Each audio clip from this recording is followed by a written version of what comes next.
आज का हमारा टॉपिक है aldol condensation reaction. Aldol condensation reaction carbonyl compounds के रिएक्शन होते हैं। ऐसे कार्बोनाइल कंपाउंड्स जिनके पास अल्फ़ा प्रोटॉन मौजूद होता है वो सेल्फ कंडेंसेशन रिएक्शंस देते हैं और वाटर और अमोनिया गैस एलिमिनेट करते हैं। ऐसे रिएक्शंस को हम अल्डोल कंडेंसेशन रिएक्शन कहते हैं। इन रिएक्शंस के लिए कंडीशन ये है कि वो कार्बोनाइल कंपाउंड्स जिनके पास अल्फ़ा प्रोटॉन है वो ये रिएक्शन देंगे, और अगर अल्फ़ा प्रोटॉन नहीं है तो वो ये रिएक्शन नहीं देंगे। फॉर एग्जांपल यहाँ दो मॉलिक्यूल्स हैं। पहले हम इस मॉलिक्यूल को देखते हैं। यहाँ पर देखो, ये तो एल्डिहाइडिक फंक्शनैलिटी है, कार्बोनाइल ग्रुप है यहाँ पे, और इस कार्बोनाइल कार्बन के साथ अटैच है ये कार्बन, रेड वाला कार्बन। ये जो रेड कार्बन है इसको हम अल्फ़ा कार्बन कहते हैं, और इस अल्फ़ा कार्बन से जो कार्बन जुड़े हुए होते हैं उसको बीटा कार्बन कहते हैं, और बीटा कार्बन में जो हाइड्रोजन जुड़े हुए हैं उसको बीटा हाइड्रोजन कहते हैं। अल्फ़ा कार्बन में जो हाइड्रोजन जुड़े हुए हैं उसको हम अल्फ़ा हाइड्रोजन कहते हैं। तो इस मॉलिक्यूल में यहाँ पर कोई अल्फ़ा हाइड्रोजन नहीं है इस मॉलिक्यूल में, और इसलिए ये वाला कंपाउंड जो है वो अल्डोल कंडेंसेशन रिएक्शन नहीं देगा। लेकिन जब इसमें आते हैं तो देखें, ये कार्बन जो कि अल्फ़ा कार्बन है इसके साथ हाइड्रोजन जुड़ा हुआ है, ये अल्डोल कंडेंसेशन रिएक्शन देगा। अल्फ़ा कार्बन की पहचान कि वो कार्बन जो फंक्शन ग्रुप से अटैच है। ठीक है, आगे चलते हैं।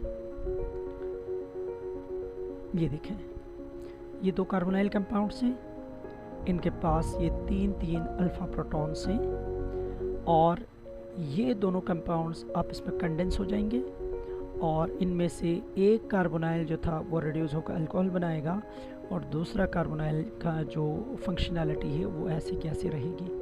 ये रिएक्शंस बेस की मौजूदगी में होते हैं।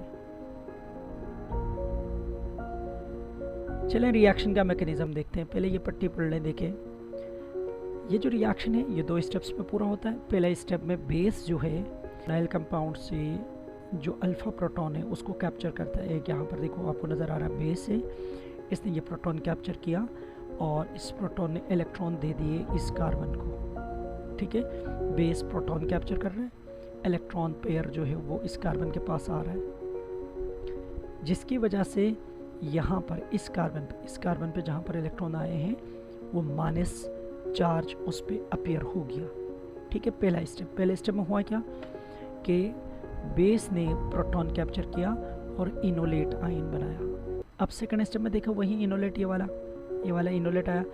ये एक और कार्बोनाइल जो दूसरा कार्बोनाइल कंपाउंड है उसके साथ रिएक्ट करेगा। कैसे रिएक्ट करेगा ये देखें। अब इस नेगेटिव चार्ज से वो कार्बोनाइल सेंटर पर अटैक करेगा, जिसकी वजह से ये जो डबल बॉन्ड था ये ऑक्सीजन की तरफ शिफ्ट हो जाएगा, और इस ऑक्सीजन के ऊपर माइनस चार्ज आ जाएगा, और ये कार्बन जो माइनस वाला कार्बन था ये जाकर कार्बोनाइल के साथ जुड़ जाएगा। देखें, ये वो कार्बन है जिसके ऊपर माइनस था, CH2 माइनस, और ये वो कार्बन है जो कार्बोनाइल वाला कार्बन था, ये जाकर उधर अटैच हो गया और ऑक्सीजन के ऊपर आ गया माइनस चार्ज। अब ये जो है ये माइनस चार्ज वाटर में से प्रोटॉन कैप्चर करेगा और बना देगा अल्कोहल। ठीक है, और जबकि दूसरा वाला कार्बोनाइल एज इट इज़ रहेगा। ये जो कंपाउंड है इसको हम कहते हैं 3 हाइड्रोक्सी ब्यूटेनॉल, और सिंपली इसको हम अल्डोल प्रोडक्ट भी कहते हैं। अच्छा, ये बात याद रखने की है, जैसे हमारे सिस्टम में बेस भी मौजूद था, तो इस कार्बोनाइल पे या दोबारा से प्रोटॉन क्यों नहीं कैप्चर हुआ, बेस ने आके यहाँ से प्रोटॉन क्यों नहीं कैप्चर किया। तो ये बात याद रखें, हाइड्रोक्सिल आयंस जो हैं वो लेस बेसिक होते हैं एज़ कम्पेयर टू इनोलेट।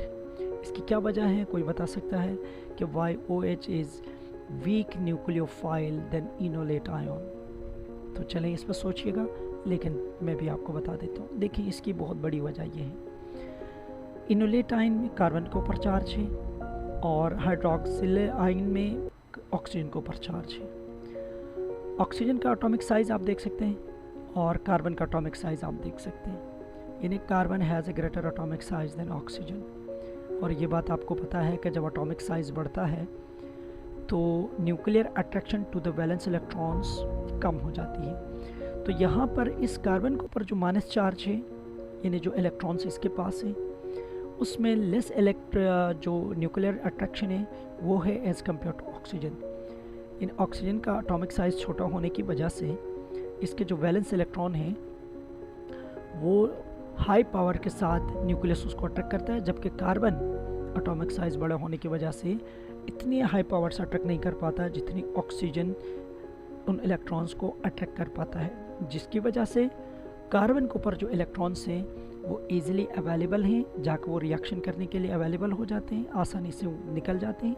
लेकिन इन केस ऑफ ऑक्सीजन उनके लिए मुश्किल होता है कि जाकर फ्रीली जाकर वो अटैक करें, कहीं पर जाकर बॉन्ड बना लें।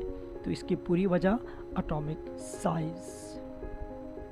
Thank you very much.